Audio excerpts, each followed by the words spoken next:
Hey everyone! Interested in trying the Bumpy dating app without any cost? Here's a simple, quick walkthrough for using Bumpy entirely for free. First, visit the App Store or Google Play Store and look for Bumpy. Install the app and open it. Next, create an account using your phone number or email address. You'll be prompted to enter basic details like your name, age, photos, and interests. Just answer these honestly. After signing up, take a moment to set up your profile. Upload a clear photo of yourself and write a brief bio.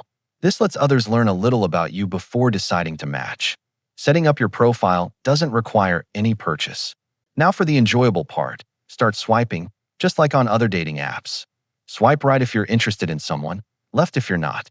If you and another person both swipe right, it's a match, and this core feature is totally free.